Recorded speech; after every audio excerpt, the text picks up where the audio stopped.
కాంగ్రెస్ సర్కారు తీరుపై ఖానాపూర్ నియోజకవర్గం ఇన్ఛార్జ్ జాన్సన్ నాయక్ నిప్పులు చెరిగారు.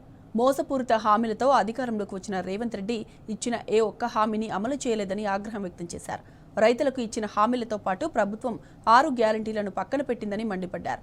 ఈ నెల 27న వరంగల్ జిల్లా ఎల్కతుర్తిలో నిర్వహించే బీఆర్ఎస్ రజతోత్సవ సభను విజయవంతం చేయాలని కోరారు.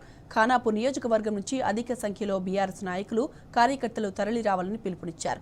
ప్రతి పల్లెలో గులాబీ జెండా ఎగురవేసి భారీ ర్యాలీగా సభకు బయలుదేరాలని సూచించారు.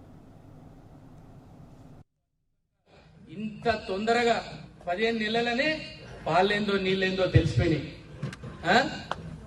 పరిపాలించేటోడెవడో, మాటలు చెప్పేటోడెవడో తెలిసిపోయింది. పుట్టోడెవడో అసలెవడో తెలిసిపోయింది. కరెక్టా కదా? ఇవాళ ఎక్కడ పోయినా, ప్రతి ఊర్లో పోయినా అదే మాట, సార్ మళ్ళా మనదే ఇక మాకు తప్పు అయిపోయింది. కొంతమంది అటు ఇటు చూసిన వాళ్ళు, అన్న మాకు తప్పు అయిపోయింది, ఈసారి మాత్రం తప్పు చేయమన్నా అని చెప్తున్నారు. 15 నెలలలో ఎంత అరాచకం జరిగిందో ఈ రాష్ట్రం అందరికీ తెలుసు. ఈ మన పార్టీ మన ఇంటి పార్టీ పుట్టినరోజు మనం ఎంత అద్భుతంగా చేసుకోవాలా.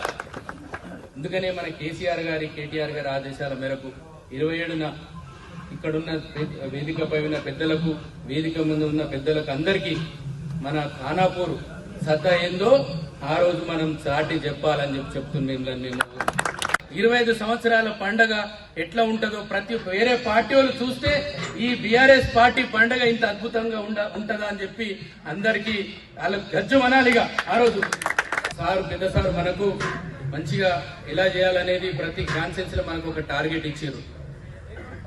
అందుకనే మన ఇంటి పార్టీ ప్రతి గుండెకి ఈ పార్టీయే తెలంగాణకు శ్రీరామ రక్ష అని ఖచ్చితంగా మన పుట్టినరోజు, మన పార్టీని పుట్టినరోజు మనం తెలియజేయాల్సిన అవసరం ఉన్నది.